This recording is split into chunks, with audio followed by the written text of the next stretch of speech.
fronteras y también es llamado sistema abierto o volumen de control. Entonces, cuando veamos un escrito o un libro de texto que hable acerca de un volumen de control, pues se está refiriendo prácticamente a un sistema abierto, donde si yo pongo mi frontera imaginaria, que es este cubo, pues prácticamente debe de existir masa que cruce esa frontera al entrar y masa que cruce esa frontera al salir, al igual que las energías que van a intercambiar.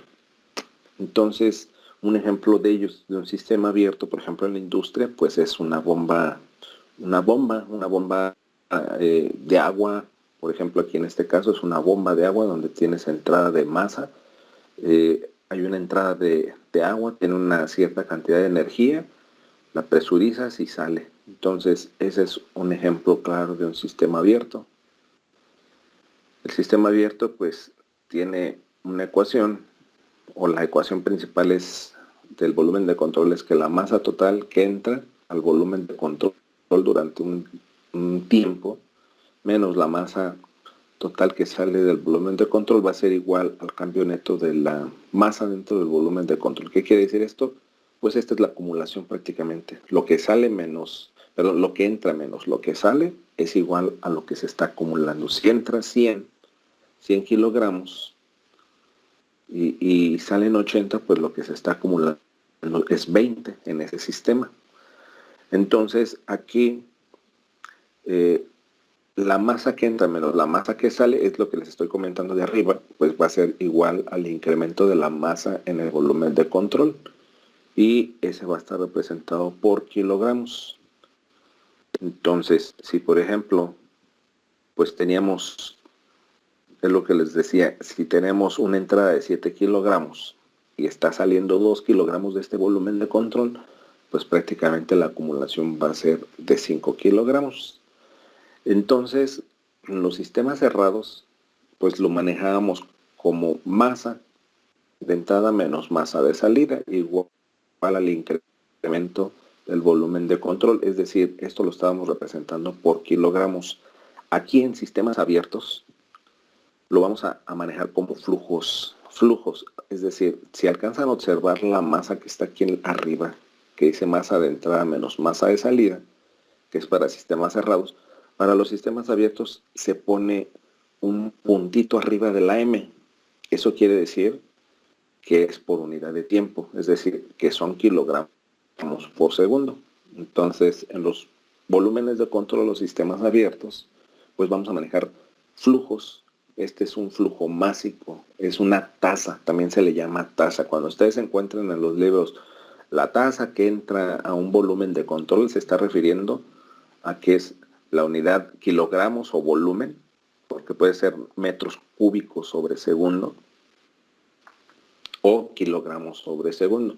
Lo que quiere decir tasa es por unidad de tiempo, o sea que está dividida esa unidad en una unidad, por una unidad de tiempo, que son los segundos, regularmente es lo que se maneja. Entonces, de aquí en adelante, todas las masas, todos los calores y todos los trabajos los vamos a manejar con un puntito en la parte superior. Eso quiere decir que ya estamos hablando de sistemas abiertos. Entonces, comentándoles acerca de los sistemas abiertos, pues necesitamos ver prácticamente dos conceptos nuevos que vamos a estarlos empleando mucho durante esta segunda parte de la tercera unidad. Uno de ellos es el flujo volumétrico, que se representa con la V mayúscula, como si fuera el volumen total, pero poniendo prácticamente el puntito en la parte superior.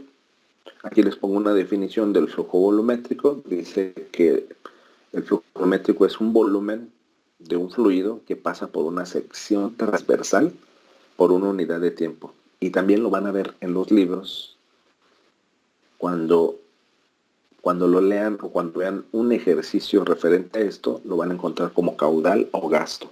Caudal o gasto es un flujo volumétrico, es lo mismo. ¿Y qué quiere decir eso? Pues quiere decir que si yo tengo una tubería donde prácticamente hay una entrada de un fluido, en una tubería de este tipo, si yo hago un corte transversal, así como el que se está observando en esta imagen, el flujo volumétrico va a ser la cantidad de volumen que cruza o que pasa por esta zona transversal por unidad de tiempo, es decir, cuánto volumen pasa por un segundo o en un segundo. Eso es lo que es un flujo volumétrico. Les vuelvo a repetir, también lo van a encontrar como caudal o gasto. Entonces, ya observando esta parte del flujo volumétrico, pues vamos a ver cómo es la ecuación del flujo volumétrico. Regularmente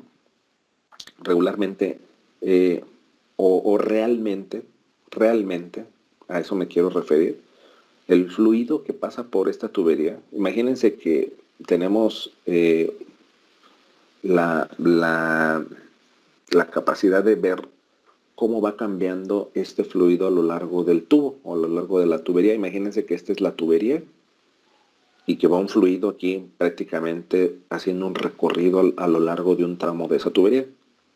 Si nosotros observamos, aquí se está viendo un corte transversal, pero si nosotros pudiéramos observar las velocidades en cada uno de los puntos de este tubo o de esta tubería, podríamos observar que entre más se acerca el fluido a las paredes del tubo, las velocidades se van reduciendo y prácticamente al llegar a la pared, la velocidad se hace cero. Y la mayor velocidad de este fluido a lo largo de la tubería sería en el centro de ese tubo, en el centro de la tubería. Entonces nosotros, como ingenieros, para facilitarnos las cosas, si no, imagínense, tendríamos que calcular o tendríamos que aplicar una ecuación para cada punto de la tubería. Entonces sería muy complicado porque las velocidades van cambiando. Entonces lo que se hace es, se toma una velocidad promedio, es decir, como les había dicho, entre más alejado estoy de las paredes de esa tubería, es decir, en el centro de esa tubería, es la velocidad máxima, y esa velocidad máxima se le llama velocidad promedio.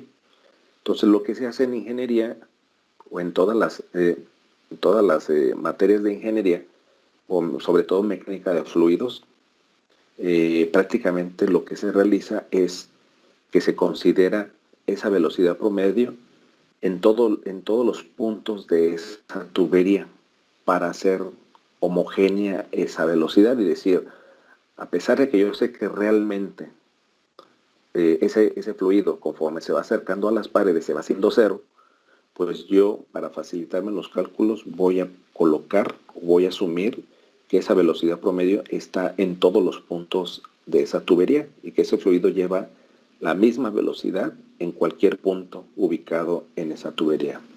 Al hacer al asumir ese punto de velocidad promedio, pues podemos determinar ahora sí una ecuación que precisamente es relacionada con el flujo volumétrico.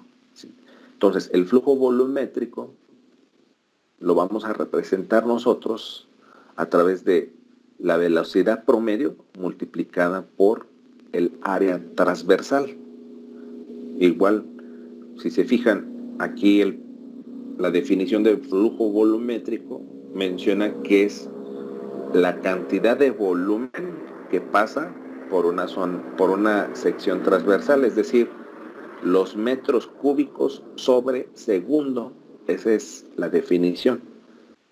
Entonces, el flujo volumétrico, las unidades van a ser metros cúbicos por segundo o sobre segundo. Si ustedes hacen la analogía en esta ecuación, vean la velocidad promedio, las unidades que tiene son metros sobre segundo. Esas son las unidades de una velocidad. Y el área son metros cuadrados. Si yo multiplico metros sobre segundo por metros cuadrados, me va a dar prácticamente metros cúbicos sobre segundo, que es prácticamente el flujo volumétrico que les estoy presentando en esta ecuación que está en el cuadro amarillo. No sé si exista o tengan alguna duda referente a lo que estoy hablando. ¿Alguna duda, muchachos? ¿No? No, profe. Ok, entonces vayan haciendo o vayan tomando nota de las ecuaciones que voy marcando aquí en estos recuadros amarillos porque las vamos a utilizar. Pongan, por ejemplo, flujo volumétrico, la V mayúscula con el puntito arriba y ponen esta ecuación y ponen las unidades en las que tiene que estar representado, porque lo vamos a ocupar ahorita para los ejercicios. Vayan haciendo su formulario. Flujo volumétrico. Entonces el flujo volumétrico pues se define rápidamente, es la cantidad de volumen que pasa por una zona transversal en un determinado tiempo. Ese es el flujo volumétrico, que también les digo se llama caudal o se llama gasto. Así lo marcan los libros o la literatura de ingeniería. ¿Le puedo cambiar o me espero a que tomen nota de esa ecuación? Ok, le cambio entonces. Entonces, esa es la ecuación de flujo volumétrico. Vamos a ver la siguiente ecuación, que es la de flujo másico. Aquí voy a ver dos ecuaciones que me van a servir mucho para los cálculos que vienen. El flujo másico, pues como su nombre lo indica, es la cantidad de masa que pasa por una sección transversal en un determinado tiempo. Esa es la definición. El otro es volumen, esta es masa. Y la masa la hemos estado representando con la M minúscula. Entonces, cuando estamos hablando de un flujo másico, pues la vamos a representar con la M minúscula, pero con un puntito en la parte superior. Eso es muy importante. O sea, les va a causar mucha gracia que en el examen, si no me ponen ese puntito arriba de la M, yo se los coloque mal. ¿Por qué? Porque la M sola, sin el puntito, es para sistemas cerrados. La M con el puntito en la parte superior, estoy refiriéndome a sistemas abiertos. Cambia el concepto de cerrado a abierto, entonces es importante que lo pongan. Entonces volvamos al mismo ejercicio o al mismo ejemplo de la tubería donde tengo un flujo que está entrando y un flujo que está saliendo. Entonces, ahora en lugar de ser un volumen que pasa por esta zona transversal, es un corte transversal, en lugar de ser el volumen que pasa por esta área transversal en un determinado tiempo, ahora va a ser la cantidad de masa que pasa por esa área transversal en un determinado tiempo. La ecuación del flujo másico. La ecuación del flujo másico es la que estoy presentando aquí. El flujo másico es igual a la densidad por el volumen, por la velocidad promedio, no es volumen, es la velocidad promedio, por el área transversal.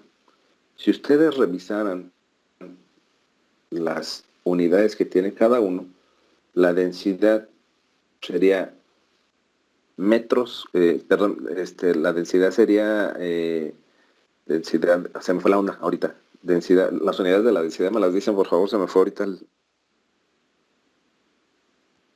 unidades de densidad. Masa sobre volumen, profe. Perdón, masa sobre volumen, ¿no? Sí. Kilogramos sobre metro cúbico sería estas unidades.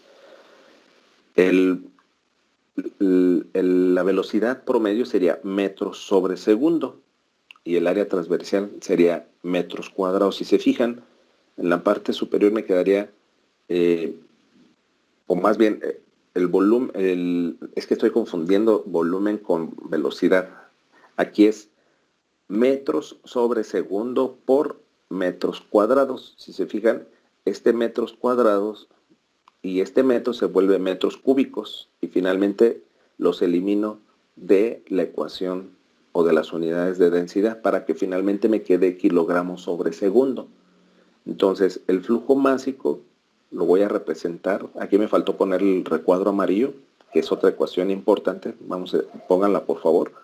Metros, el flujo másico va a ser kilogramo sobre segundo. Haciendo la analogía de las unidades, aquí me tienen que dar kilogramo sobre segundo.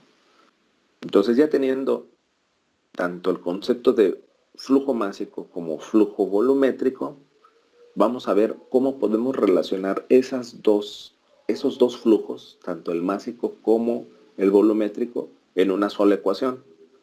Si se fijan, las unidades de densidad son masa por unidad de volumen. Esas es las unidades de unidad. Ahora, si revisamos las unidades del volumen específico, sería volumen sobre masa. Entonces, ¿qué quiere decir eso? ¿Qué significa esa parte? Que si yo pongo el inverso de la densidad, tengo prácticamente un volumen específico. Revisen las unidades. Les digo, densidad es igual a la masa, o son unidades de masa sobre unidades de volumen, es decir, kilogramos sobre metro cúbico. El volumen específico es es metros cúbicos sobre kilogramos. Si yo tuviera un problema o un ejercicio donde me diera un fluido y me diera la densidad en el punto 1, en el estado 1, y no tuviera la forma de sacar el volumen específico a través de tablas, pues lo que haría es poner 1 sobre esa densidad y prácticamente lo que tendría sería el volumen específico. O al revés, si quisiera sacar la densidad de ese fluido, pues de aquí despejo prácticamente la densidad. Si se fijan, este está dividiendo, pasa multiplicando, este está multiplicando, pasaría dividiendo, entonces sería 1 entre el volumen específico y prácticamente me daría la densidad. Teniendo ese concepto ahí, o esa similitud de esa ecuación, observemos que podemos, bueno, aquí la ecuación principal, la ecuación principal, por eso no le había puesto aquí lo amarillo. La ecuación principal indica que es la densidad por la velocidad promedio por el delta de tiempo. Pero principalmente en nuestras ecuaciones lo que vamos a tener presente no es la densidad, va a ser el volumen específico. Por lo tanto, esta ecuación que yo tengo inicialmente, yo la puedo transformar a la ecuación que ahora sí tengo en el recuadro amarillo, que es velocidad promedio por delta de tiempo entre el volumen específico. Acuérdense aquí que el 1 sobre el volumen específico es igual a la densidad. Entonces, esta ecuación que tengo aquí arriba es idéntica a esta ecuación, solamente que la de arriba estoy utilizando el término de densidad y en la ecuación que tengo aquí amarilla estoy utilizando el término de volumen específico. Entonces, tengan las dos ahí a la mano. Las unidades que me tiene que dar son kilogramos sobre segundo. Ese es el flujo másico. Teniendo ya la ecuación de flujo másico, teniendo ya la ecuación de flujo volumétrico, vamos a ver cómo las puedo relacionar. Hasta ahorita esta diapositiva es nada más referente al flujo másico. ¿Tienen alguna duda hasta este punto? No, profe. ¿No? ¿Me espero para que la tomen o puedo continuar? Por mí ya, profe. Ya Ok. después. Espera un poquito, profe, poquitito. Ok.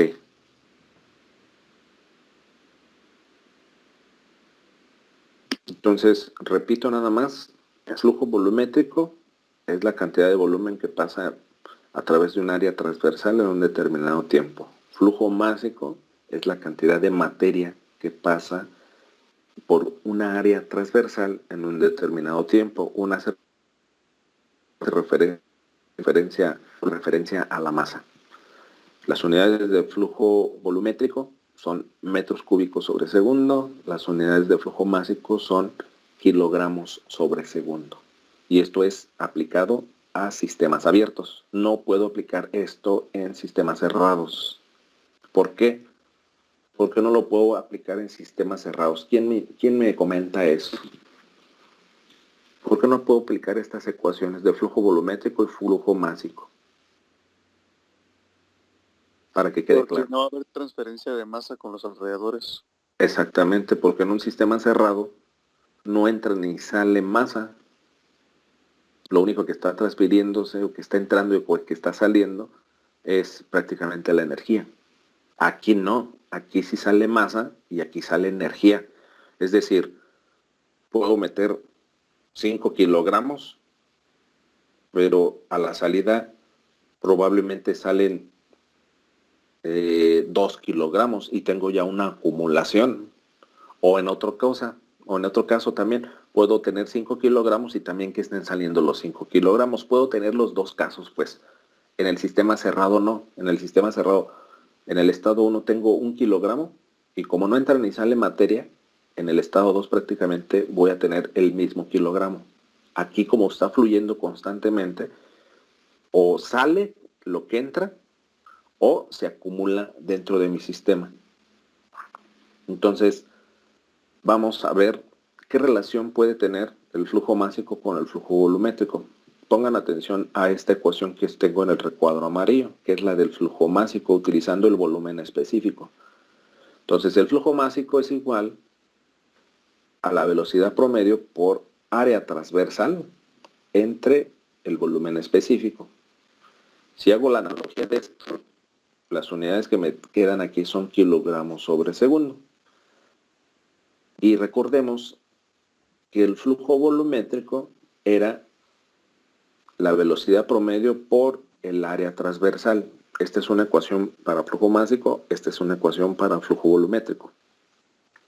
Si se fijan, ese flujo volumétrico que yo tengo ahí en ese óvalo azul, que representa la velocidad promedio por el delta de t, pues prácticamente es lo que está en el numerador del flujo másico. Entonces yo puedo cambiar esa ecuación por la ecuación amarilla, es decir, el flujo másico va a ser igual al flujo volumétrico entre el volumen específico. ¿Qué quiere decir esto?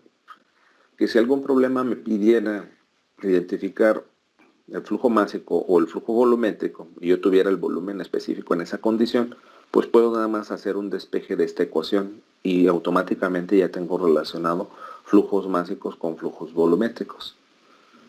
Si se fijan, esta ecuación se asemeja o es la misma ecuación que yo tengo del volumen específico. Es decir, despejen este volumen específico hacia la izquierda, este flujo másico está multiplicando, pues pasaría dividiendo. Nuestra ecuación principal de volumen específico, si ustedes se acuerdan, era el volumen total sobre la masa. Si se fijan, el volumen total son metros cúbicos, la masa son kilogramos, pero yo lo puedo utilizar con flujos tanto para el volumen como para la masa, es decir, el volumen específico va a ser igual a el flujo volumétrico entre el flujo másico, que es la analogía del volumen total entre la masa. Es prácticamente lo mismo. Aquí, al utilizar flujos, se eliminan los segundos con los segundos y me quedan metros cúbicos sobre kilogramo, que son unidades de volumen específico. Entonces, esta otra ecuación, anótenla también porque la vamos a utilizar para el cálculo de los ejercicios que vamos a ver a continuación. Hasta aquí, ¿alguna pregunta? Esta es la relación que tenemos entre flujo másico y flujo volumétrico.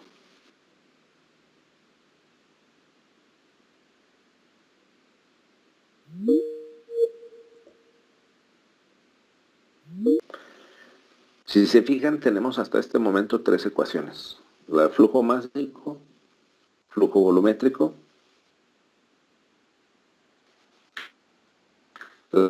la relación que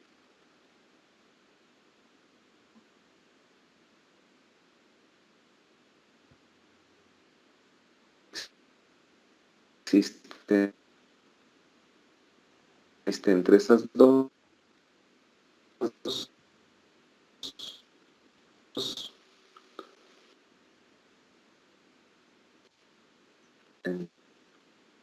Entonces,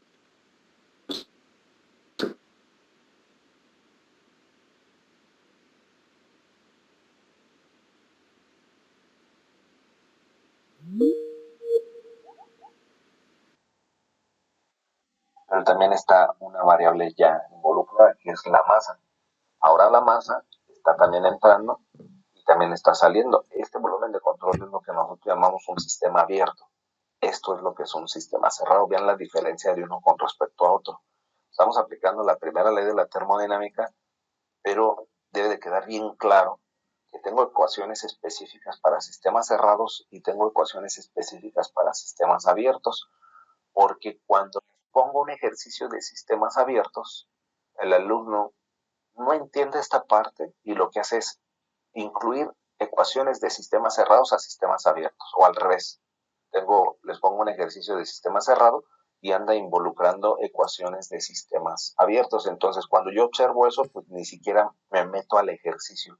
Veo que no quedó claro y automáticamente le pongo todo el ejercicio mal. Entonces, tengan cuidado en diferenciar un sistema de otro. Sistema cerrado es esto que estoy presentando, donde no hay transferencia de masa y tiene ecuaciones específicas.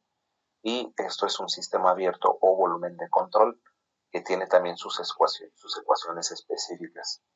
Entonces, si recuerdan, en el sistema cerrado omitíamos o cancelábamos de la ecuación la energía cinética y la energía potencial. ¿Por qué? Porque ya lo habíamos explicado en el ejercicio, en el ejemplo anterior o en la teoría anterior.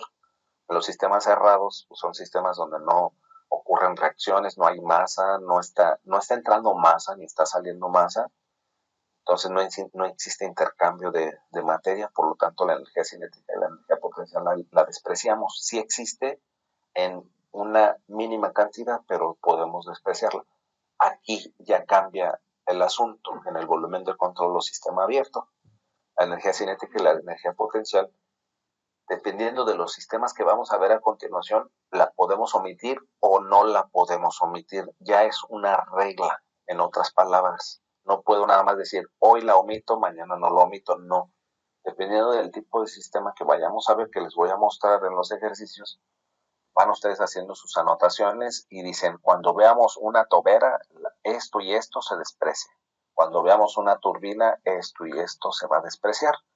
Entonces, aquí les pongo una ecuación. Cuando tenemos el fluido estático, pues si se acuerdan, teníamos energía cinética, energía potencial y la energía interna. Esto era la delta E, no sé si recuerdan cuando vi sistemas cerrados. La delta E es igual a delta U más delta de energía cinética más delta de energía potencial. Esto es cuando un fluido está estático, como lo es el sistema cerrado. Cuando tengo un fluido que no es estático, que está fluyendo y está prácticamente en movimiento, aquí está expresado, la ecuación o las energías cambian. Las energías que tiene aquí este sistema que, si ustedes recuerdan la diapositiva, la presentación que les puse, era un círculo, un óvalo donde tenía delta E dentro y que les dije, esas cantidades de energías las voy a representar en interna, cinética y potencial. Aquí, en el fluido en movimiento, a pesar de que hay interna, cinética y potencial, existe otra energía adicional, que es la energía de flujo. Esa energía de flujo, que es PV, no es como el trabajo PV, si lo quieren ver así, pero aquí este trabajo o esta energía de flujo se refiere a que hagan de cuenta que ustedes están formados en fila, y la persona que está hasta atrás de esa fila empieza a empujar a los que están adelante de él. Esa energía se llama energía de flujo.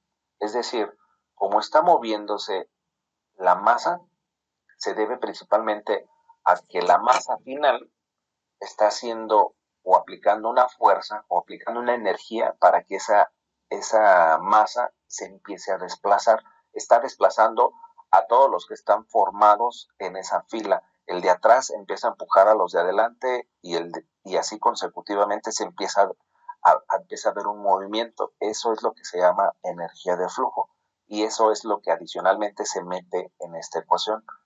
Entonces, esa ecuación que está ahí está de modo muy generalizada. Nosotros la tenemos que utilizar de forma más detallada. Para utilizarla de forma más detallada, pues lo que se hace es lo siguiente. Se pone U de entrada más, o más bien el calor más el trabajo más la sumatoria de entradas igual a Q más trabajo. Es decir, todo lo que está del lado izquierdo va a ser aplicado para entradas y todo lo que está del lado derecho va a ser aplicado a salidas. Si se fijan, GZ es la energía potencial. La energía potencial hace referencia a la posición donde se encuentra esa sustancia y aplicada por la gravedad. Aquí es gravedad por Z. Z es la posición. Z es altura. Entonces, GZ es la energía potencial. Velocidad al cuadrado sobre 2 es lo que nosotros conocemos como energía cinética. Y la entalpía, ahora el término de energía interna, si se fijan, esta ecuación de trabajo PV más energía interna, ¿a qué variable se asemeja? Se asemeja a la entalpía. Si se acuerdan, cuando vimos H, yo les había dicho que H era la sumatoria de la energía interna, o sea, la U, más un trabajo PV. Si se fijan, este trabajo PV más esta energía interna, pues prácticamente es la entalpía. Y aquí está representada esa entalpía, que involucra el trabajo PV más la energía interna. Entonces, esto que está entre el corchete, entre no el corchete central. Dentro del paréntesis, pues prácticamente es esto que tengo aquí representado de forma detallada. La energía de flujo, más la energía interna, más la energía cinética y la energía potencial. Para facilitarnos las cosas, pues este trabajo PV más energía interna, pues prácticamente ya lo vimos y es la entalpía. Entonces, en la ecuación que vamos a estar utilizando nosotros, no vamos a utilizar energía interna, sino que vamos a utilizar entalpía. Es más práctico para nosotros determinar de tablas esa entalpía que encontrar el trabajo PV y después encontrar la energía interna. Entonces, aquí prácticamente lo que hacemos es un solo cálculo o a lo mejor nada más determinar esa entalpía a través de una tabla. Entonces, esta ecuación que está aquí, si ustedes la observan, la voy a poner en la siguiente diapositiva de forma más detallada. Fíjense, para el balance de materia yo pongo mi volumen de control, o pongo mi sistema abierto y pongo una barrera imaginaria y observo que la masa que entra o la masa está cruzando esa frontera, pero también está saliendo. Los diferentes dispositivos que vamos a ver a continuación, algunos de ellos tienen no nada más una entrada, tienen 2 entradas. Incluso puede haber dispositivos que pueden tener 3 entradas, o al revés, una entrada y 3 salidas, o 2 salidas, o 2 entradas y una salida, depende del dispositivo que veamos. Como no es una única entrada y no es una única salida, pues la ecuación del balance de materia, tenemos que hacer un balance de materia en cada dispositivo. En sistemas abiertos, me estoy refiriendo en sistemas abiertos, va a ser la sumatoria de los flujos másicos de entrada menos la sumatoria de los flujos másicos a la salida, y esto va a ser igual al incremento de la materia o de la masa en ese volumen de control. BC es volumen de control en un determinado tiempo. Esta ecuación anótenla por favor, pónganle sistemas abiertos, balance de materia, y pongan sumatoria de entradas de flujos másicos menos sumatoria de salidas de flujos másicos igual al incremento, o sea, dm de volumen de control entre dt. Tenemos que empezar a hacer balances de materia y balances de energía. Esto es como la introducción a lo que son los balances de materia y energía. Pensar que no vemos balance de materia como tal. Aquí empezamos a hacer ese tipo de detalles de balances porque son necesarios para resolver los sistemas abiertos. Eso es referente a la materia. Como tengo un volumen de control y las condiciones de entrada, las condiciones de ese volumen de control están en estado estacionario, pues prácticamente la acumulación se elimina, se desprecia. ¿Quién recuerda qué es estado estacionario? ¿Qué es estado estacionario? ¿A qué se refiere con estado estacionario?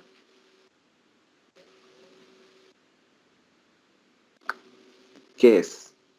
Cuando dice, por ejemplo, un ejercicio, tienes una turbina que está trabajando en estado estacionario. ¿Qué quiere decir eso? Es cuando el volumen de masa que entra a un sistema es igual al volumen de masa que sale. No, no tanto así. No tanto así. A ver, otra opinión de otro de sus compañeros. ¿Es cuando sus características no varían con el tiempo? No tanto las características, son las propiedades termodinámicas. Ujú. Cuando yo las propiedades termodinámicas, ¿cuáles son las propiedades termodinámicas? ¿Quién me dice qué son propiedades termodinámicas o cuáles son? Ya lo he estado mencionando mucho, incluso cuando empezamos a ver las tablas de vapor. Les dije, estas son propiedades termodinámicas, estas no. ¿Cuáles son propiedades termodinámicas? Denme algunos ejemplos. Si yo estoy mencionando, perdón que los interrumpa, sí. Ajá, nada más déjenme organizar bien la pregunta. Esto que está aquí es la acumulación. Como mi estado está estacionario, no existe acumulación y ese término lo desprecio. Ahora va mi pregunta. Si estoy mencionando que esto es estado estacionario, significa que estado estacionario, todas las propiedades termodinámicas no cambian con respecto al tiempo. Eso es lo que se refiere con estado estacionario, que todas las propiedades termodinámicas no cambian con respecto al tiempo. Ahora mi pregunta es, díganme ejemplos de propiedades termodinámicas. ¿Cuáles son? La temperatura, Ajá, esa es una. ¿Cuál otra? presión, Exacto. ¿Otra? presión, Sí. Energía interna. Ajá. ¿Otra? entalpía, ¿Cuál? entalpía Ajá. ¿Pero cuál entalpía? ¿La total o la específica? específica, Ajá. ¿Qué más? Les La faltan masa. dos. No, la masa no es propiedad específica. No es no es propiedad termodinámica. Volumen específico. Volumen específico y falta una. el peso específico, No, trabajo, La entropía específica. la entropía específica. Propiedades termodinámicas son, lo repito nuevamente, lo acaban de decir sus compañeros, pero lo repito. Propiedades termodinámicas es que entiendan que es una propiedad y entiendan que es una propiedad termodinámica. Propiedad es la masa y el volumen. Esa es una propiedad que tiene la materia. Propiedad, volumen, otras, por ejemplo, conductividad, etcétera, etcétera. Todas esas son propiedades. Pero propiedades termodinámicas son volumen específico, temperatura, presión, entropía, entalpía y energía interna específica. Esas son propiedades termodinámicas. ¿Por qué propiedades termodinámicas? Porque me permiten definir la fase en la que se encuentra la sustancia. Si se acuerdan, ¿cómo encontrábamos las fases?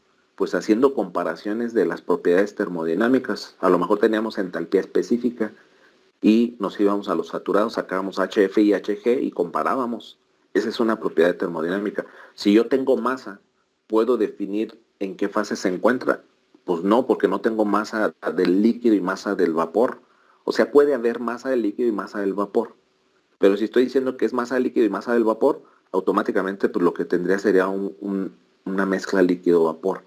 Pero me refiero, si tengo pura masa, así como tal, y no conozco la masa del líquido ni la masa del vapor en esa masa total, pues yo no tengo una tabla donde me diga a esa condición de masa, la masa del líquido es tanto y la masa del vapor es de tanto. No sé si me estoy dando a explicar o a entender a qué me estoy refiriendo con propiedades termodinámicas.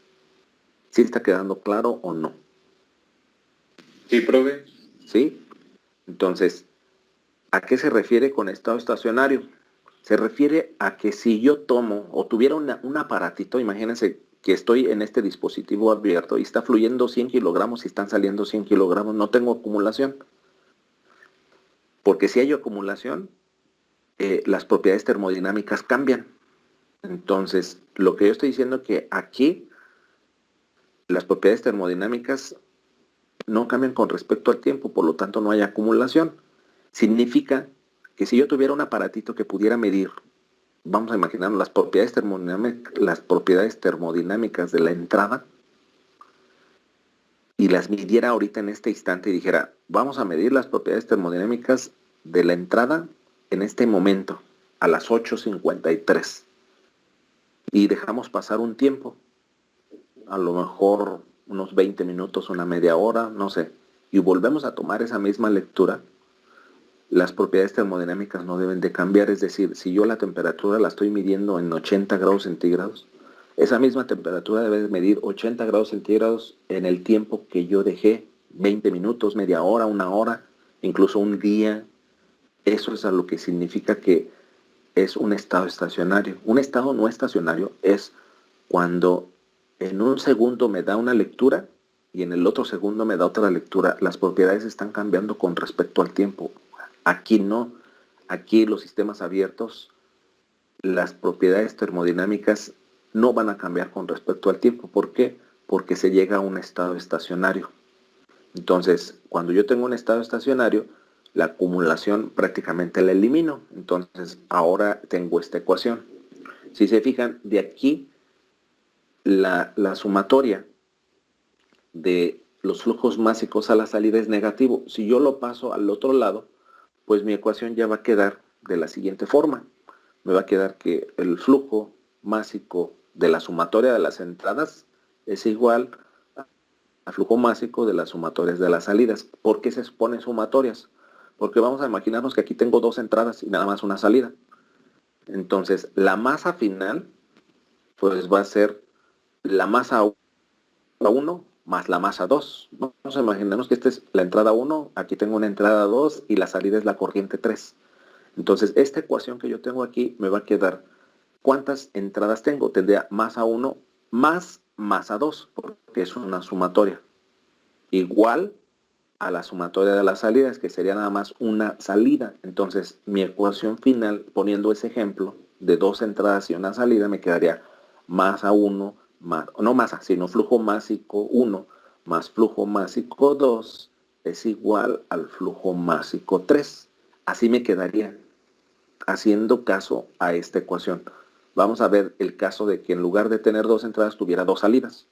Entonces, ¿cuántas entradas tengo? Vamos a imaginarnos que la entrada yo la marco como corriente 1 y una de las corrientes de salida la marco como corriente 2 y la otra salida la marco como corriente 3. Entonces, mi ecuación del balance de materia ahora ya me quedaría como, ¿cuántas entradas tengo? Sería flujo másico 1, es igual, porque nada más tendría una sola entrada, y tendría dos salidas, sería igual a flujo másico 2 más flujo másico 3. Así quedaría esta ecuación para esos dos ejemplos que les estoy poniendo, tanto dos entradas como dos salidas. Ese es el balance de materia.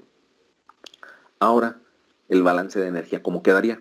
Esto es de forma global o de forma general. Tengo que hacer este balance de materia en todos los dispositivos y de aquí hacer lo que yo les acabo de poner como ejemplo, dependiendo del sistema, pero parto de esta ecuación para todos los dispositivos. Entonces, para el balance de energía, pues el flujo de energía a la entrada menos el flujo de energía a la salida, aquí tiene el puntito en la parte superior, por eso son flujos, es igual a la tasa o al cambio de energía en mi sistema en un determinado tiempo. De igual forma, llego a un estado estacionario. Las propiedades no cambian con respecto al tiempo. Por lo tanto, el término de acumulación o el término que está a la derecha de esa ecuación se elimina y ahora paso el delta E hacia el lado derecho. Me va a quedar que el flujo de entrada es igual al flujo de energía de entrada es igual al flujo de energía de salida. Si se fijan acá, las unidades son consistentes, son kilogramos sobre segundo. Esas son o hacen referencia al flujo másico. Esto es energía. Esto es kilowatt o watt. Y kilowatt o watt es, más bien, watt es o se representa o es una unidad, bueno, a ver, en otras palabras, la energía, las unidades que se manejan para energía son watts o kilowatt. Y un watt es energía sobre segundo, es decir, un watt es joules sobre segundo. El joule es la energía y pues lógicamente el tiempo allí es segundo. Por eso este kilowatt son unidades de energía por tiempo. Entonces esto yo lo deduzco de las de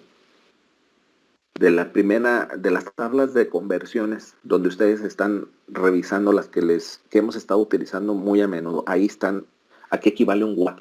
Entonces watt es unidades de energía por tiempo, que serían las unidades de energía que regularmente estamos manejando en los sistemas, son joules o kilojoules, dependiendo. En este caso kilowatt sería kilojoule sobre segundo. Si fuera watt sería joule sobre segundo. Esta ecuación que yo tengo aquí de flujo de energía de entrada igual a flujo de energía de salida, pues está muy general. Lo que tenemos que hacer es hacerla de forma más detallada. Y si recuerdan, las únicas energías de entrada que yo tengo es el calor y el trabajo. Aquí están. Calor y trabajo son las energías de entrada, que sería en flujo, porque serían calor y trabajo están representadas en joules. Pero si yo pongo el puntito en calor y trabajo, pues prácticamente va a ser joule sobre segundo. Entonces, si observan esta ecuación, todo lo que está en el lado izquierdo de la igualdad es haciendo referencia a la entrada. Todo lo que está del lado derecho es haciendo referencia a lo que es salidas. Entonces, la ecuación que nosotros vamos a utilizar general es esta de aquí. Es el flujo de calor a la entrada más el trabajo en flujo de entrada más la sumatoria, porque acuérdense que puede haber más de una entrada, de flujo másico por las diferentes energías, que es entalpía más energía cinética más energía potencial, todo esto haciendo referencia a la entrada, es igual a lo mismo, pero ahora en salidas. Entonces, esta ecuación nos va a servir muchísimo para empezar a resolver los problemas de sistemas abiertos. Anoten, por favor, todo esto que estoy poniendo aquí, porque nos va a servir para empezar con nuestros cálculos. A continuación, ya casi termino prácticamente la parte teórica. Es algo muy corto, muy pequeño. En resumen, lógicamente allá el resumen que yo les pido es un poco extenso porque ya hace referencia a cada uno de los dispositivos que se ven. Yo ahorita lo que estoy hablando es toda la parte general o la parte global que involucra la primera ley de la termodinámica en sistemas abiertos. Yo posteriormente en cada uno de los ejercicios voy a ir comentando las características que tiene ese dispositivo para ir eliminando. De esta ecuación que tenemos aquí grandísima, dependiendo del dispositivo vamos a empezar a eliminar términos, pero eso depende del dispositivo que veamos. No en todos los dispositivos es lo mismo. Depende del dispositivo. En algunos se elimina la energía cinética, en otros la energía potencial, en otros el flujo de calor a la entrada o el flujo de trabajo a la entrada o el flujo de calor o el flujo de trabajo a la salida. La única que no voy a eliminar independientemente de los dispositivos es la entalpía. ¿Por qué no la elimino? ¿Quién me dice? ¿Por qué no la eliminaría la entalpía? ¿Por qué? Porque es la energía interna. Ajá, porque si se acuerdan de la propiedad de todas las sustancias. Exactamente lo que dice su compañera. Si ustedes recuerdan la diapositiva o la presentación que les hice de la entalpía, les puse un ejemplo de un puño o una mano cerrada que les dije que imagínense que ese puño era un sistema y que dentro de ese sistema teníamos una sustancia y que esa sustancia prácticamente tenía una energía interna que era propia de la materia, era una propiedad intrínseca propia de la materia y que no la podíamos quitar. Con el simple hecho de tener materia existía esa energía interna. Entonces, si recuerdan, la entalpía lleva involucrada a la energía interna más un trabajo PV. Por lo tanto, si estoy manejando una sustancia, pues con el simple hecho de tener esa sustancia masa, pues automáticamente la entalpía nunca la voy a poder despreciar de esta ecuación. Esa es la razón por la cual la entalpía no se puede despreciar, porque está involucrada la energía interna, que es una propiedad propia de la materia, no se la puedo quitar. Entonces, ya viendo esta parte, pues les voy a mencionar los 7 dispositivos que vamos a ver en el sistema abierto. ¿Le puedo cambiar ya, muchachos, o me espero? ¿Le cambio? Bueno. ¿Cuáles son los dispositivos que vamos a ver? Son 7. Hay unos que son muy sencillos de resolver, hay otros que tienen, pues, no son difíciles, pero tengo que tener bien claro el concepto y el funcionamiento de cada uno de ellos para empezar a resolverlos.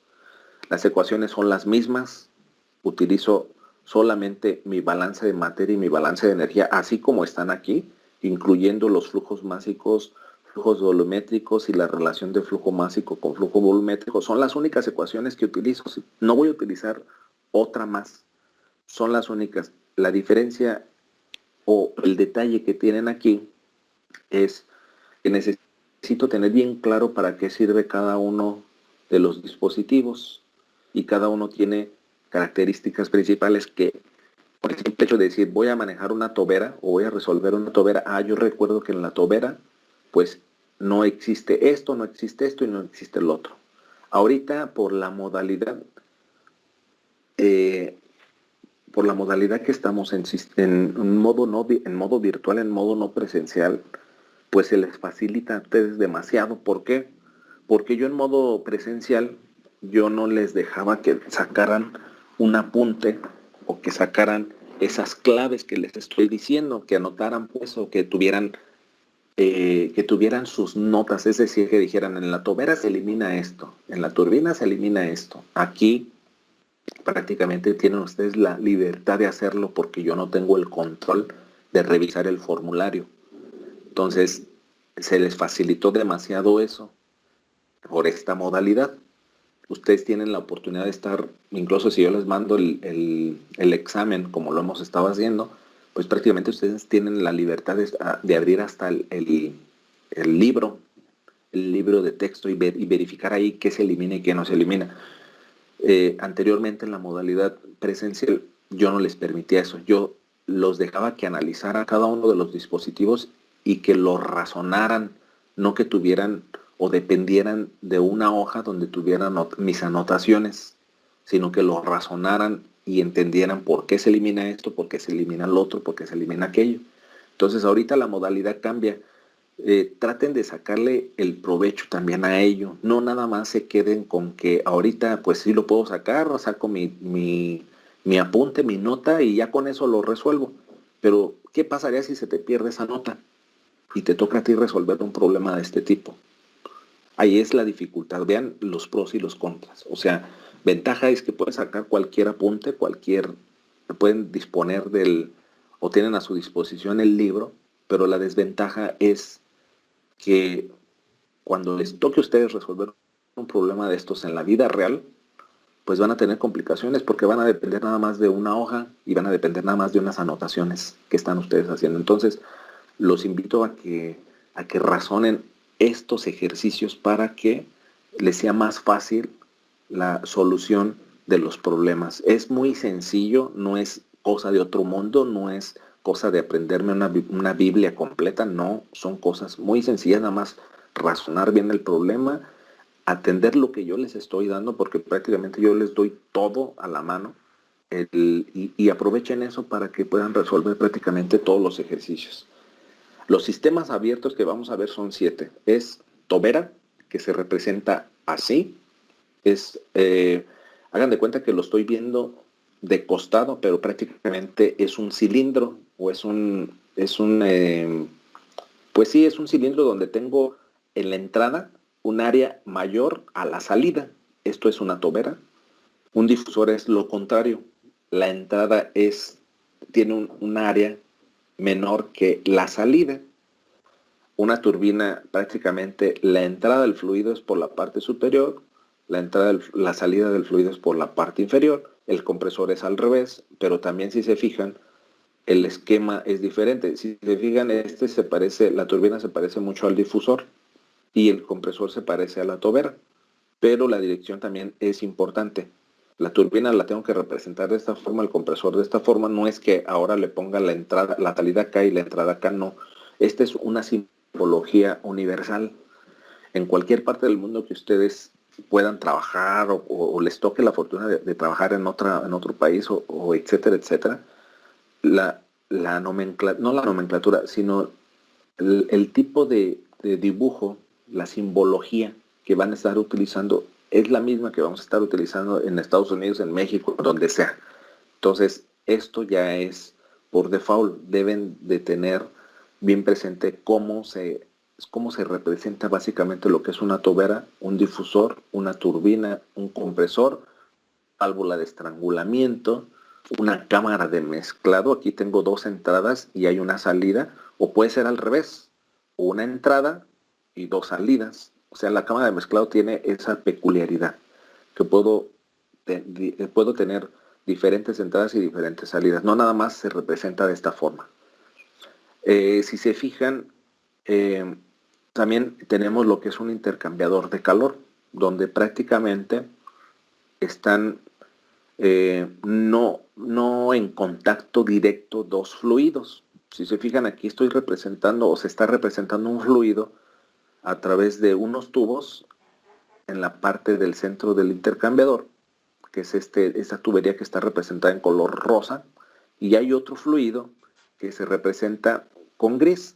Si se fijan, la finalidad de un intercambiador es pasar prácticamente el fluido o el calor, o transferir el calor del fluido más caliente al fluido más frío.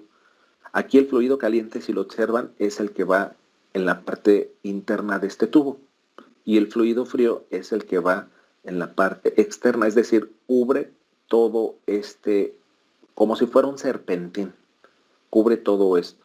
¿Por qué no se hace al revés? ¿Por qué no se pone lo caliente afuera y lo frío en la parte de adentro? Pues por la transferencia de calor, porque es más efectiva de esta forma. Y además, ¿por qué no se pone o por qué no entra este fluido caliente de forma directa, es decir, sin que esté el recorrido a través de este serpentín? Porque si lo aplicamos así en forma de serpentín, el tiempo de contacto que tiene el fluido caliente con el fluido frío es mayor y la transferencia de calor va a ser más efectiva que si nada más pusiera un tubo así recto. Entonces, estos intercambiadores se llaman intercambiadores de coraza y tubos. Así se les llama. Hay diferentes intercambiadores. Hay intercambiadores, este es un intercambiador a contracorriente, de flujo cruzado. ¿Por qué de flujo cruzado? Porque entra por el costado y hay una entrada del fluido frío por la parte superior. Vean la dirección de las flechas. Esto se llama flujo cruzado. Contracorriente es que exista una entrada de derecha a izquierda y exista una entrada de izquierda a derecha. Los flujos se encuentren. Eso es el de flujo. Este es el de flujo, les mencionaba, este es el de flujo cruzado y el otro es el de a contracorriente. Entonces, ya tomando en consideración que vamos a ver estos 7 dispositivos, pues vamos a realizar el siguiente ejercicio. Quieren que les dé 5 minutos para que se despabilen, porque es mucha información la que estoy viendo. No sé si hasta ahorita está quedando claro lo que estoy hablando y lo que les estoy mencionando hasta este punto. Toda la información que les acabo de dar es referente a la pura teoría de la segunda parte de la unidad número 3. Voy a iniciar con los ejercicios. Si se fijaron, son 7 dispositivos. De esos 7 dispositivos, voy a tratar de ver al menos un ejercicio de cada uno de ellos. Si alcanzo a terminar 7 ejercicios, porque pues si se fijan son 7 dispositivos, y me alcanza el tiempo, vemos otro ejercicio adicional donde se van a incorporar diferentes dispositivos. Es decir, prácticamente yo el examen que hago es el acoplamiento de diferentes dispositivos. No nada más les pongo una turbina o un compresor o un intercambiador. No. Pongo, por ejemplo, va un flujo y entra una tobera y de esa tobera a lo mejor pasa por una válvula de estrangulamiento, sale de la válvula de estrangulamiento y a lo mejor entra un compresor. Si se fijan, ahí estoy incorporando 3 dispositivos y ustedes tienen que resolver todos esos dispositivos. ¿Cómo los resuelvo? Pues hay diferentes métodos. Hay un método que puedo ir haciéndolo dispositivo por dispositivo. Es decir, si yo resuelvo el primer dispositivo, la salida o los datos de salida que yo tengo de ese dispositivo van a ser los datos de entrada del siguiente dispositivo. Y también se puede realizar a través de si los dispositivos se asemejan en las ecuaciones, puedo hacer o puedo incorporar 2 dispositivos como si fuera uno solo. Entonces eso ya depende pues del problema. Depende del problema. Todo eso pues se aplica o lo enseño prácticamente de forma presencial. Es más fácil el manejo de estos ejercicios de forma presencial porque me permite hacerlo de una forma más rápida. ¿Por qué? Porque el alumno lo está observando en el pizarrón, pero por la modalidad que tenemos, pues no me puedo esperar hasta que estemos en el salón. Entonces busqué una forma desde el semestre anterior de poderlo hacer más digerible para el alumno o que lo dijera de una forma más fácil y me resultó bien también la forma en la que se los estoy presentando. Entonces aquí lo importante es que pongan atención a lo que estoy mencionando y a las notas que yo les voy dando a ustedes en cuestión de que miren, esta es una nota para que tengan esta observación en este dispositivo. Entonces, hasta ahorita ha quedado claro lo que he estado hablando o lo que he estado mencionando referente a todo lo teórico de los sistemas abiertos. Levanten la manita, por favor, para darme por enterado que sí.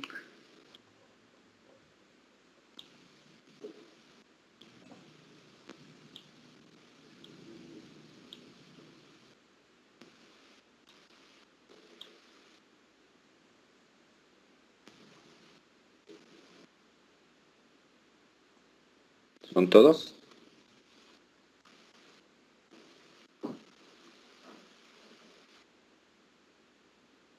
¿Los demás no les queda claro? A mí no mucho, profe, pero yo creo que con los ejercicios ya, o sea, practicando ya se resolverán las dudas. Ok, los demás. Bueno, ya sé que Jacqueline no puede escribir. No puede más bien hablar, escribir sí. Gersaín, Gustavo, Luis Manuel, Benigno, Ana Karen. Porque luego nada más están conectados y... Sí, profe, pues quedaron algunas dudas, pero con los ejercicios yo creo que se resuelven.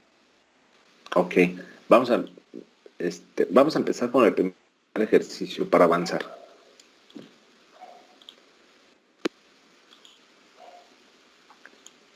Les decía que son 7 dispositivos. De esos 7 dispositivos,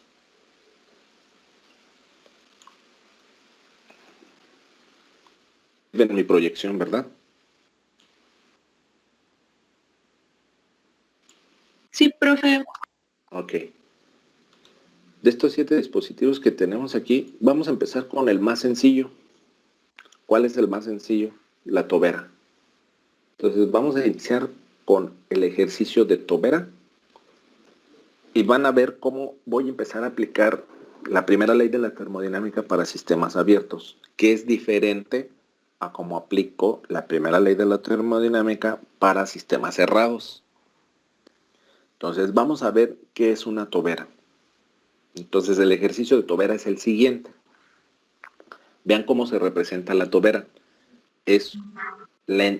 Imagínense que aquí lo que está entrando es un fluido. Acuérdense que el fluido puede ser agua, puede ser refrigerante, puede ser dióxido de carbono, puede ser cualquier tipo de fluido y va a entrar a un área mayor que lo que es la salida. la dirección del fluido es de izquierda a derecha. O puede ser al revés, pero cambiando lógicamente el dibujito. No nada más la tobera es así, depende de la dirección. Nada más lo importante es que donde entra ese fluido, el área es mayor que por donde está saliendo.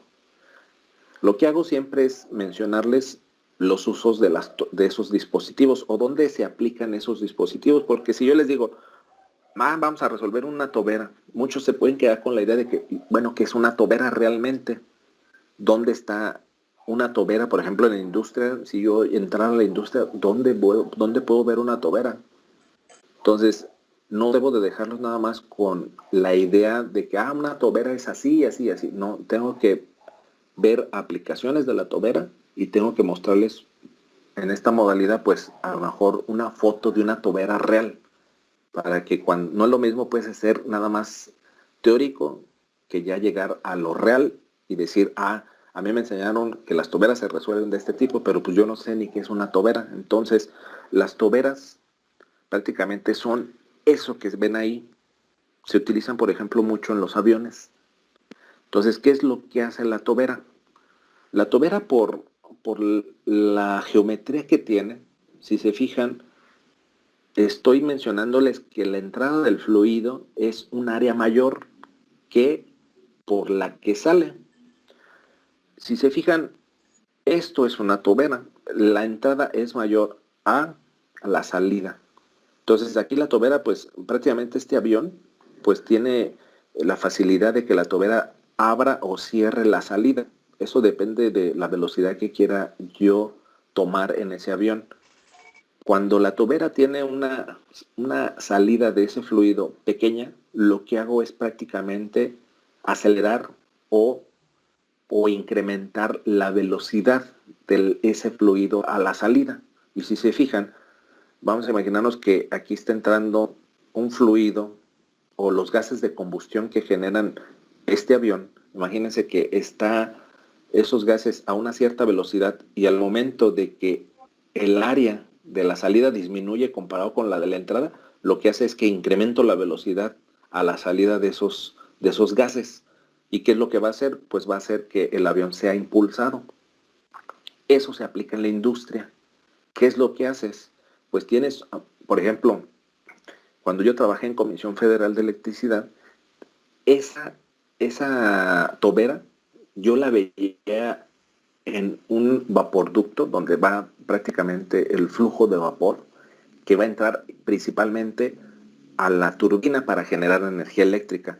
Y lo que ellos hacían es que antes de entrar a la turbina, pues el flujo de vapor pasaba a través de una tobera donde incrementaba prácticamente el flujo de ese vapor para que llegara con una velocidad alta y empezara a mover los álabes de la turbina. Entonces, la dirección, pues prácticamente el área donde entraba ese vapor pues era mayor y hacían una disminución de esa área para que precisamente saliera con una mayor velocidad prácticamente ese vapor y llegara con una velocidad alta y tuviera la capacidad de poder mover los álabes de la turbina, es decir, como cuando los raíletes que tenemos, así adentro de una turbina está prácticamente así como unos raíletes, donde empiezan a moverse de forma revoluciones por minuto.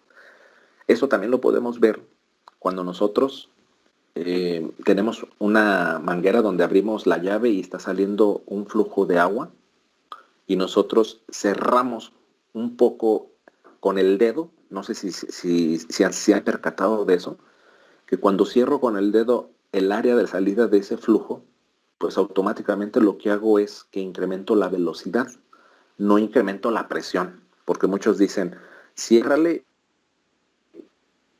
y aumentar la presión. No, si aumentara la presión, el dedo me lo vuelo. No estoy incrementando la presión, estoy incrementando la velocidad. Por eso el flujo que anteriormente salía así como chorro, ahora sale más a una distancia mayor, pero no se debe a que estoy aumentando la presión, se debe a que estoy aumentando la velocidad a la salida. Eso pasa muy a menudo cuando nosotros estamos regando las plantas que queremos que llegue a una cierta distancia, pues lo que hacemos es cerrar esa área y prácticamente la velocidad la incremento, pero no estoy incrementando la presión. Eso es cosa errónea. Eso es una tobera. Entonces, ya viendo una tobera de este tipo, viendo las aplicaciones y los usos donde prácticamente se aplican estas toberas, vamos a resolver el siguiente ejercicio. Anótenlo, por favor. Dice lo siguiente. Dice, a una tobera entra vapor de agua. Es importante que veamos qué sustancia o qué fluido es el que vamos a utilizar. Si se fijan aquí, el fluido es agua. Aquí me está diciendo una fase. El fluido que estoy es agua. Entonces, a la tobera entra vapor de agua a 400 grados centígrados y 800 kilopascales, con una velocidad de 10 metros por segundo, y sale a 300 grados centígrados y 200 kilopascales. Me debe de dar el problema, o depende del problema, depende qué es lo que me pida calcular, pero regularmente los problemas de toberas, pues me da condiciones de entrada y condiciones de salida. Si se fijan, aquí me está dando temperaturas de entrada y salida, y me está dando presión de entrada y salida, pero además me está dando una velocidad de entrada, que son 10 metros por segundo. Dice, mientras pierde calor a una tasa, aquí me está mencionando tasa, es decir, tasa es energía por tiempo, que son kilowatts, y los kilowatts son energía por tiempo. Es decir, si me están mencionando que son kilowatts, allá va a ser la comparativa de 25 kilowatts, sería 25 kilojoules sobre segundo. Después me dice, para un área de entrada de 800 centímetros cuadrados. Dice, determine, inciso A, aquí hay un error. Dice, flujo másico, aquí cámbialo, es másico, a la entrada de la tobera. El inciso B dice, velocidad del vapor de agua en la salida de la tobera. Y el inciso C me dice, flujo volumétrico del vapor de agua en la salida de la tobera. Anoten de entrada este enunciado y ahorita empezamos a resolverlo en el tiempo que nos queda, a ver si alcanzamos, pues a lo menos a avanzar a la mitad. Entonces, mientras están resolviendo ese, pongo el esquema de este enunciado. Fíjense, la entrada es por el área mayor, la salida es por la entrada inferior. Me está diciendo que lo que tenemos es agua, entonces por eso aquí anotamos el fluido.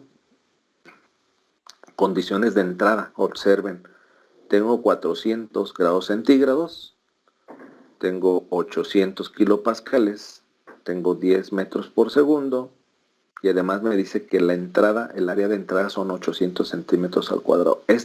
Todos estos datos que estoy poniendo aquí son condiciones de entrada.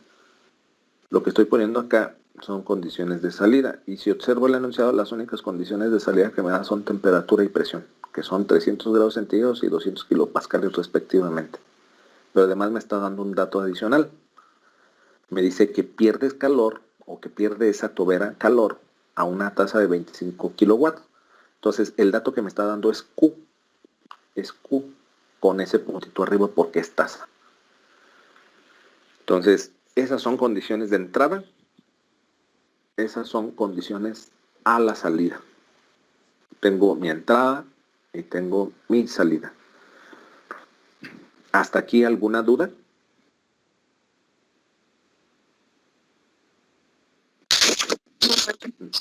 ¿No?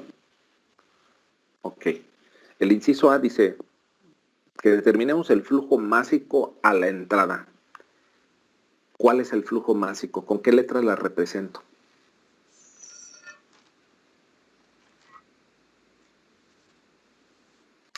Con la M y un puntito. Ajá. Y su índice E de entrada, para diferenciar el de la salida, ¿no? Que finalmente ya vimos la analogía de la ecuación, la entrada va a ser igual a la de la salida. Entonces, vamos a sacar nuestros datos. Eso yo sí se los recomiendo que lo hagan para que les dé un panorama. Haciéndolo de esta forma, o siguiendo la metodología que yo les voy a enseñar, les facilita mucho el resolver estos problemas. Ya cuando tienes la experiencia, ya no es necesario que pongas todo lo que yo estoy poniendo, porque automáticamente tú ya lo deduces. Pero ahorita, como están empezando ustedes a aprender a resolver este tipo de problemas, pues la recomendación que yo les doy es háganlo de esta forma, les va a facilitar muchísimo. Entonces vamos a hacerlo de la siguiente manera. Lo primero que yo tengo que hacer es ver qué datos son de entrada y qué datos son de salida. Primero, todos esos datos que están ahí son datos de entrada. Es temperatura, presión, velocidad y área. Vamos a poner los subíndices E de entrada para diferenciar datos de entrada de datos de salida. Y eso me va a permitir a mí tener una visión o un panorama más amplio.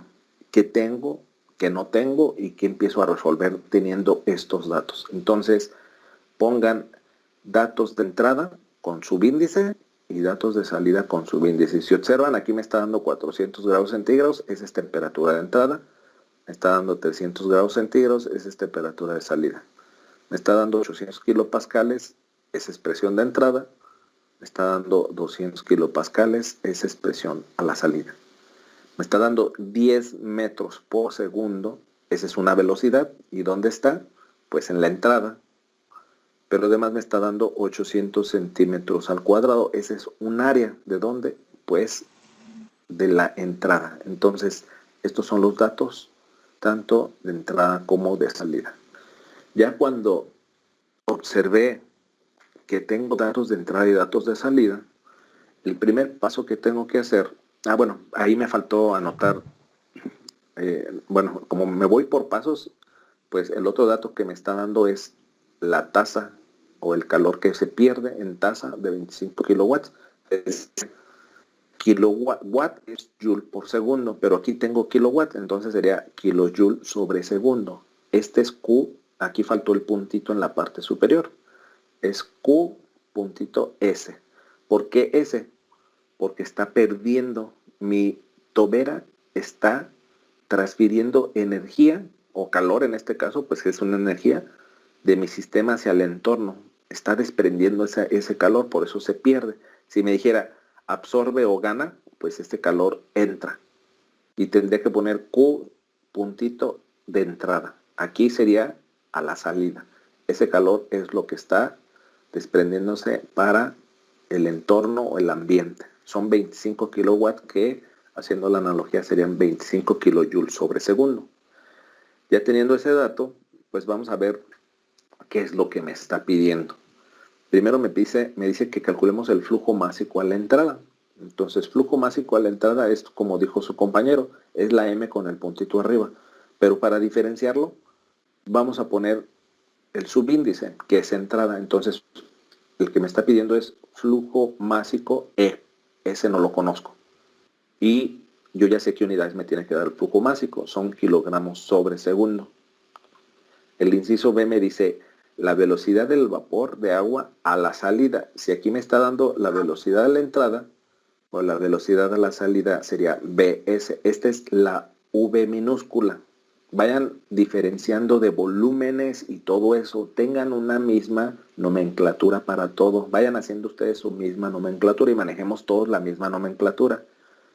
Porque si me ponen la B mayúscula, yo voy a suponer que es un volumen que están calculando. Entonces, este es velocidad. Ahora sí, el flujo volumétrico a la salida, pues yo ya sé que el flujo volumétrico es la V mayúscula, como si fuera el volumen total, pero con el puntito en la parte superior.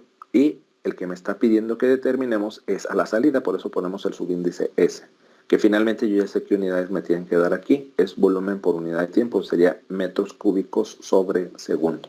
Y la velocidad pues me tiene que dar en metros sobre segundo. Entonces, esto es lo que tienen que hacer de entrada.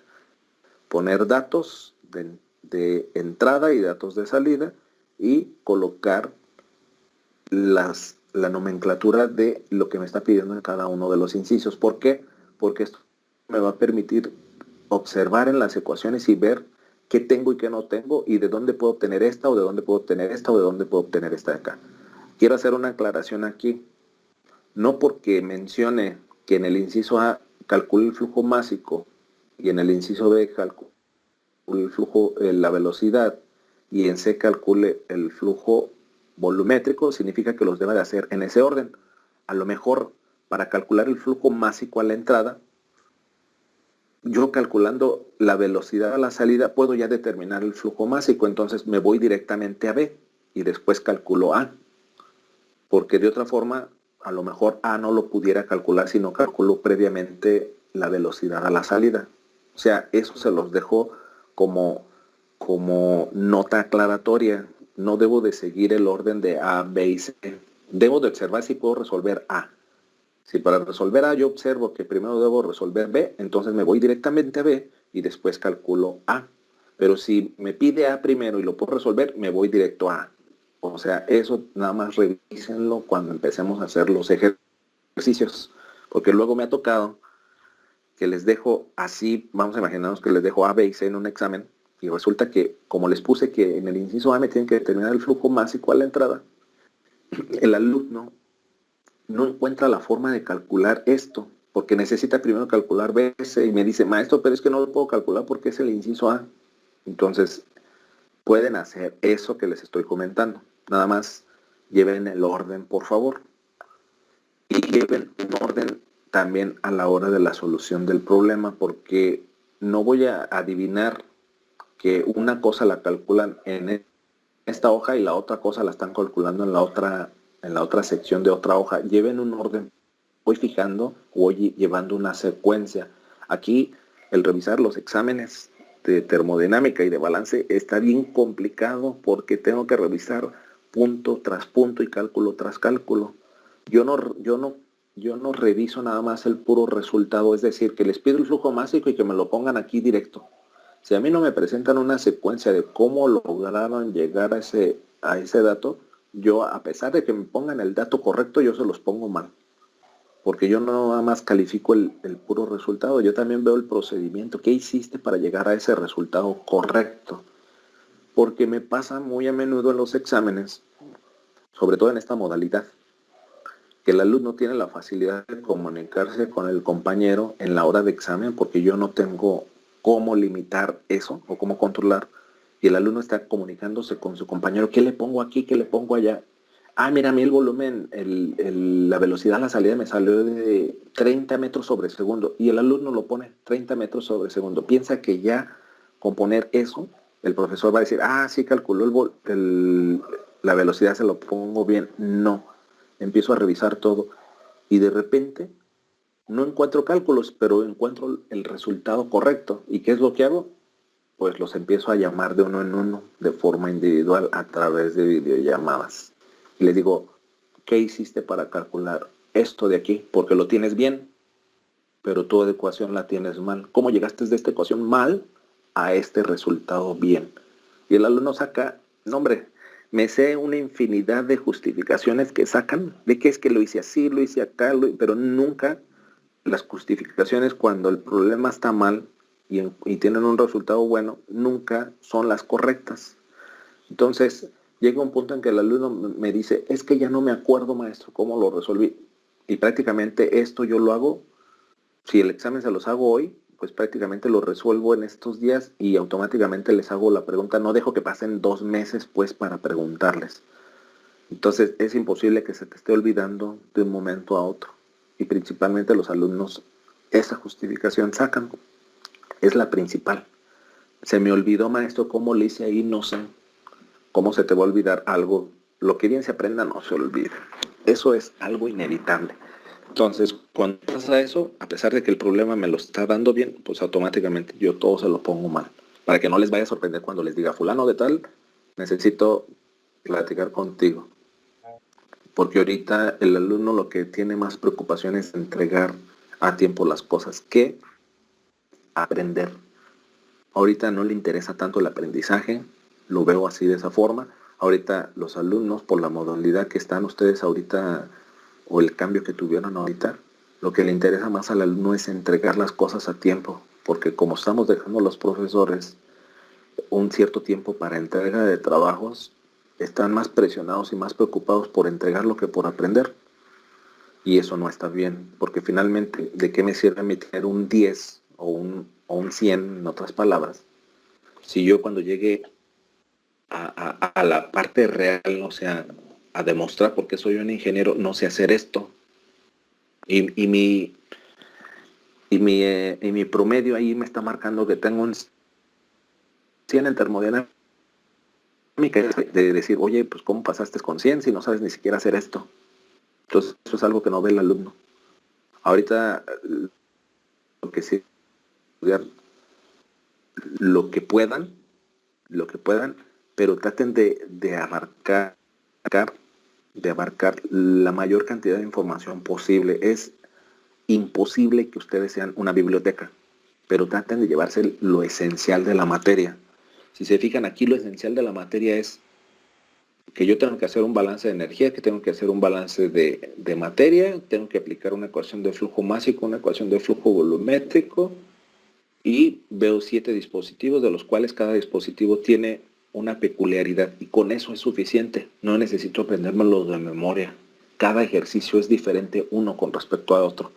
Si yo me aprendo de memoria este ejercicio que les voy a presentar, les aseguro que yo le hago un cambio y sigo viendo toberas, pero le hago un cambio y el alumno se memoriza que primero tengo que calcular un flujo másico, porque así lo hacen, tengo que calcular un flujo másico, y resulta que en el otro ejercicio ni siquiera me sirve el flujo másico ya. Entonces, eso es lo que quiero yo intentar hacer con ustedes, que quede claro cómo puedo resolver este problema sin la necesidad de aprendérmelo de memoria, sino razonándolo, analizándolo y poniendo una estrategia para resolverlo. Eso es lo importante en esta unidad.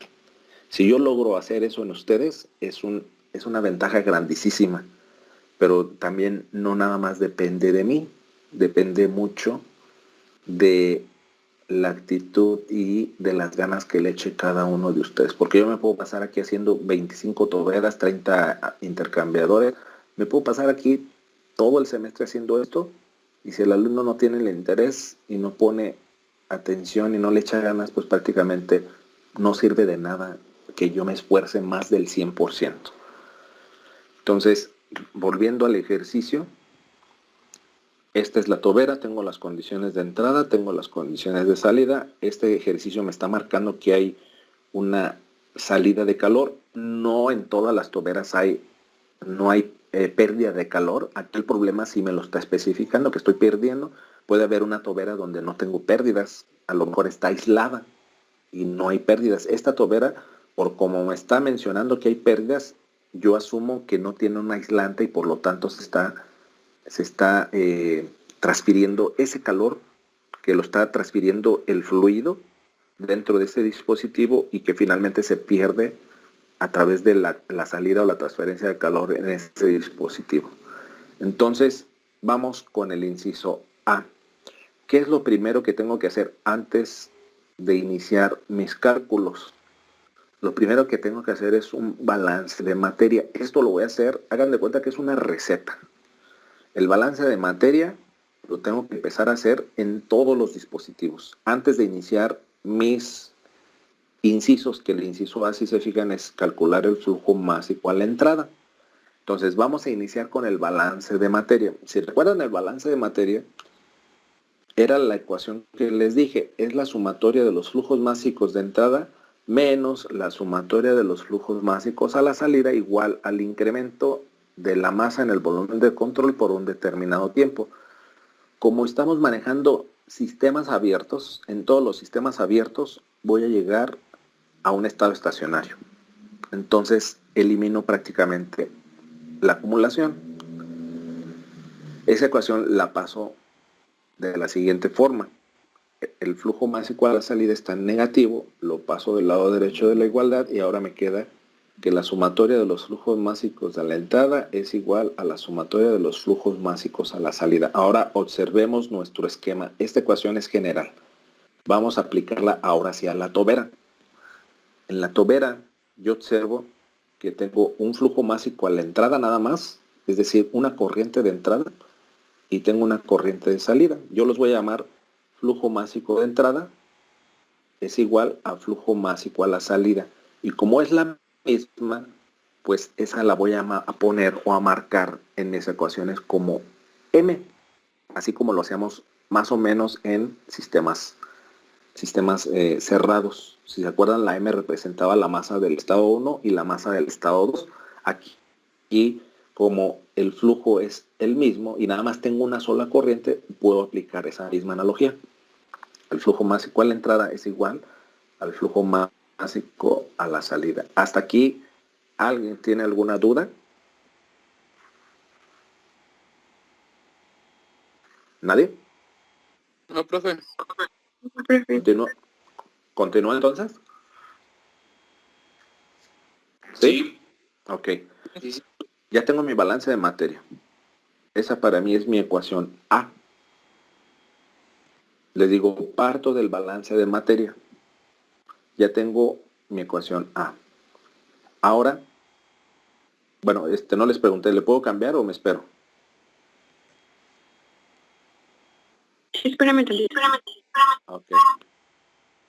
Esa es mi ecuación A. Tengo que el flujo másico a la entrada es igual al flujo másico a la salida. Como es el mismo flujo, pues yo en la ecuación voy a poner M, o sea, el flujo M. Esto lo hago porque lo puedo ver aquí en este dispositivo. No en todos los dispositivos voy a hacer esto, lo dejo claro, depende del dispositivo. Aquí como tengo una corriente de entrada y una corriente de salida, pues lo pongo de esta forma. Entonces tengo M. Ese es mi balance de materia. Vamos ahora a hacer el balance de energía. El balance de energía parto de esa ecuación. El flujo de energía de entrada menos el flujo de energía de salida es igual al incremento de esa energía. Estamos en un estado estacionario, eliminamos eso, igual que el flujo másico. Cambio el flujo de energía a la salida, lo cambio del lado derecho y me queda esta ecuación. Ahora, esta ecuación la tengo que pasar de forma detallada. ¿Cuál es la forma detallada? Esa ecuación que les había comentado, que tengo calor, trabajo, entalpía, energía cinética, energía potencial, esto haciendo referencia a cada entrada y esto haciendo referencia a la salida.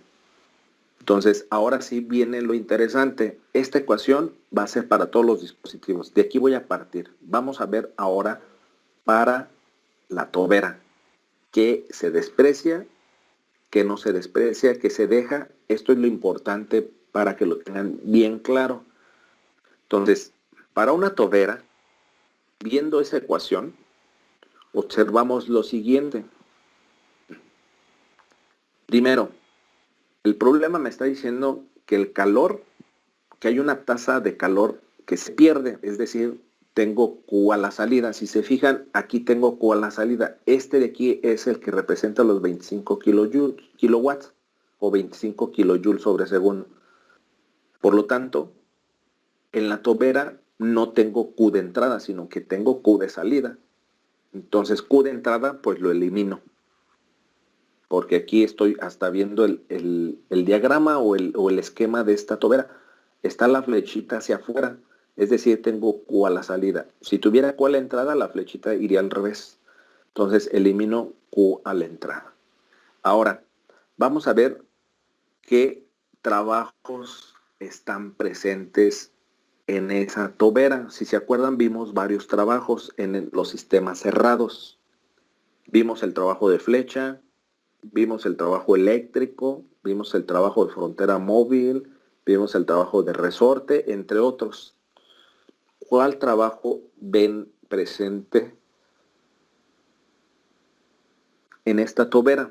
Yo no veo, de entrada yo no veo un trabajo de frontera móvil. ¿Por qué? Porque no tengo un pistón.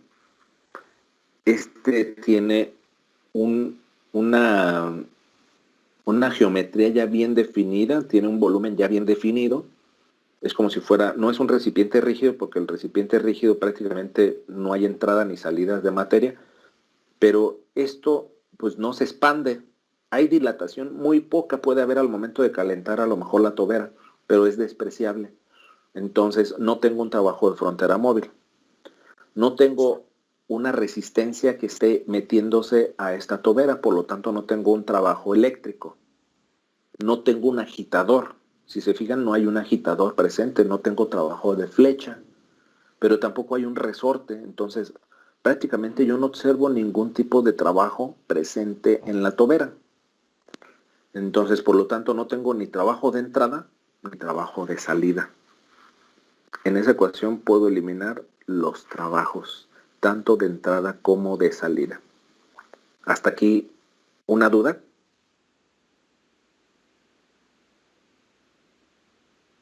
¿No? No, profe. Profe, en Sí. caso de que hubiera un trabajo, ¿lo diría el enunciado y vendría en el dibujo? Sí. O te lo diré en el enunciado, te lo diré el dibujo. Y dependiendo si entra o sale, aquí o dejas el trabajo de salida o dejas el trabajo de entrada, ¿eh? Pero aquí Sí, yo sí, sí. observo que no tengo ningún trabajo. Entonces lo elimino. ¿Sale? Ahora, de lo que está dentro de los paréntesis, observen lo siguiente. Si yo a esa tobera le pongo un plano de referencia, muchos me van a decir, es que si yo me ubico en este punto, pues es mayor a este punto que pongo acá. Es decir, si pongo como plano de referencia esto, que a lo mejor este sea 0 metros, y yo me ubico aquí, a lo mejor aquí son 3 metros, por dar un ejemplo, nada más que estoy exagerando porque una tobera no está tan grande. Muchos me dirían, es que si tú colocas ese punto ahí donde está el cursor, con referencia a este de acá, sí existe un cambio de posición, un cambio de altura. Sí, sí existe, pero prácticamente es muy poco en las toberas. Entonces, en las toberas, tanto la energía potencial siempre la voy a despreciar. Esa es una regla. ¿Existe un cambio de energía potencial de este punto a este punto? Sí, pero es un cambio mínimo, es decir, todas las demás variables pueden tener valores de 1000 y a lo mejor la energía potencial puede tener 1 por 10 a la menos 9. Entonces, al momento de hacer la sumatoria, pues este 1 por 10 a la menos 9 no influye mucho en los demás datos. Por lo tanto, pues para evitarme hacer el cálculo, pues desprecio. Entonces, hagan una nota. En toberas, las energías cinéticas prácticamente se desprecian. Eso es por regla en una tobera. Les digo, esto yo no se los dejaba sacar a los alumnos en el examen presencial. Ahorita ustedes tienen la facilidad. Entonces, si tienen esa facilidad, pues aprovechenla porque aún inclusive de que tienen esa facilidad, tengo muchos alumnos que me reprueban el examen. Entonces, pues prácticamente es porque no atienden las indicaciones y porque no... El aprender termodinámica aquí es hacer ejercicios. No es de que revise mi libreta y vea cómo resolvió el maestro una tobera. O sea, yo les puedo poner este ejercicio, pero finalmente les digo, en el examen les pongo un ejercicio de tobera con otras condiciones diferentes y los voy a meter en problemas. ¿Por qué? Porque nada más me aprendí de memoria cómo resolvió el problema el maestro de la tobera y pienso que todos los manejo de la misma forma y no es cierto. Tengo que aprender a analizar los ejercicios. Todos los ejercicios se manejan o se resuelven de la misma forma. No, utilizo las mismas ecuaciones, sí, pero ejercicios los tengo que plantear de una forma distinta, a pesar de que sea el mismo dispositivo. Entonces, en el examen me pasó, les voy a comentar algo rápido para no salirme tanto del tema. En un examen de forma presencial, cuando vi las válvulas de estrangulamiento, pues es una ecuación muy sencillita y se resuelve bien rápido. Se resuelve bien rápido. Y los alumnos me dijeron, en el salón me dijeron, ay maestro, pues es que está bien fácil eso, así debería de ponernos puros ejercicios de este tipo así en el examen. Y dije, sí, órale, les va. No les dije pues en el momento, yo nada más me quedé pensando, dije, les voy a poner un ejercicio como el que me están pidiendo. Llega la hora del examen y todos ven válvulas de estrangulamiento y todos bien contentos porque dijeron, ya la hice. Resulta que el problema yo le hice una modificación. Se resolvía igual que una válvula de estrangulamiento, lógicamente, pero tenía una peculiaridad. Pues no pudieron resolver la válvula de estrangulamiento y tuve reprobados. El detalle ahí es, me pidieron válvulas de estrangulamiento, ahí está la válvula de estrangulamiento. ¿Qué pasó? Pues, ¿qué pasó? Que los alumnos se mecanizan esto, se lo aprenden de forma muy mecánica, todo lo que estamos mal acostumbrados a aprendernos las cosas, porque así es nuestro sistema educativo desde la primaria, secundaria, preparatoria, nos hacen memorizar cosas, no nos preparan para analizar un problema, deducir un problema y tener la capacidad de poder plantear un problema. Eso es lo difícil cuando llegamos a las ingenierías. Tenemos que empezar a desarrollar esa habilidad. Y yo me involucro o me incluyo, porque al inicio, cuando yo empecé a estudiar mi carrera, pues también estaba mal acostumbrado a aprenderme las cosas de forma mecánica o aprender más de memoria. Incluso a veces estudiaba en la preparatoria de un día a otro y no tenía problemas porque las materias sí te lo permitían. O sea, estudiar a lo mejor una materia de cálculo diferencial o cálculo integral, pues lo podías hacer así, porque ya son fórmulas ya establecidas. Pero cuando llegas a este tipo de materias, si quieres aplicar lo mismo, no lo vas a poder realizar nunca. ¿Por qué? Porque aquí tienes que hacer uso de otro tipo de herramientas. Y ese tipo de herramientas es el razonamiento, el planteamiento y empezar a atacar el problema para llegar a una solución correcta. Entonces, eso es lo que no tenemos desarrollado, esa habilidad. Cuando llegamos entonces a esto y que venimos con esa mala costumbre de estudiar las materias de forma mecánica, pues empieza a ver ese problema. Entonces les digo, les puse problemas, 3 ejercicios de válvulas de estrangulamiento que me dijeron que con puras de esas pasaban, y pues tuve más del 80% reprobados. Entonces te das cuenta que pues, aunque les cambie el dispositivo que sea, si el alumno no empieza a desarrollar esa habilidad y hace un cambio en la forma de estudiar, pues prácticamente les puedo poner el más sencillo de ellos y prácticamente lo va a empezar a tronar. Entonces sí es necesario que se pongan las pilas y empiecen a hacer cambios, porque vienen materias cada vez más complejas, cada vez más difíciles, que me exigen más cosas, no me exigen el mínimo, me exigen más cosas, y eso es lo que te va formando como un futuro profesionista. Entonces no lo vean como algo que se les va a acabar el mundo, véanlo como una meta, como un reto. O sea, me está pidiendo esta materia, mi reto ahora es poder lograr entender la materia, poder sacar mi materia adelante y no nada más sacar un 100, porque muchas veces los alumnos se van nada más con la idea de que el que tiene 100 es el que sabe, y no es cierto, no es así. El que sabe es el que entiende. A lo mejor te pudo ir muy mal en un examen y te pudo ir muy mal en una materia, pero a lo mejor eres muy bueno en esa materia, simplemente las condiciones en ese momento no se dieron y tu materia, pues en la calificación te fue mal. Por ejemplo, les comparto a mí, cuando yo era estudiante, lo fuerte para mí, o la materia que más me gustaba era química orgánica. Era química orgánica, de hecho era de las materias que me encantaba y me aprendía las reacciones así de memoria y medía los mecanismos de reacción. Me los aprendía y se me facilitaba comparado con mis compañeros. Pero resulta que mis compañeros tenían mejor calificación que la mía, y siendo que yo era mucho mejor en esa materia que ellos. Entonces una calificación pues a veces no representa lo que en realidad tiene el alumno. Pues les digo, puedo yo tener un 100, pero pues resulta que ese 100 no representa nada de lo que yo sé. Entonces es importante tener buenas calificaciones. ¿Por qué? Porque finalmente cuando vayan a ustedes a estudiar un posgrado o algo por el estilo, una especialidad o algo, pues para tener una beca, pues lo primero que te piden es tener un promedio mínimo de 80. Y eso es bueno que cumplas con ello para que te den la beca.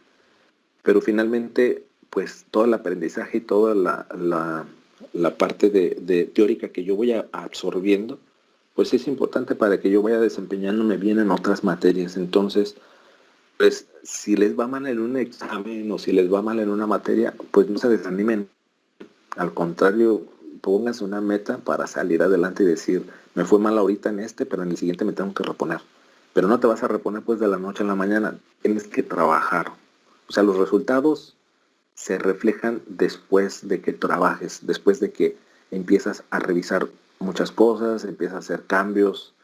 O sea, los resultados no vienen nada más con decir, pues ya voy en la segunda unidad, en la tercera, pues a ver qué sale. No, ahí no.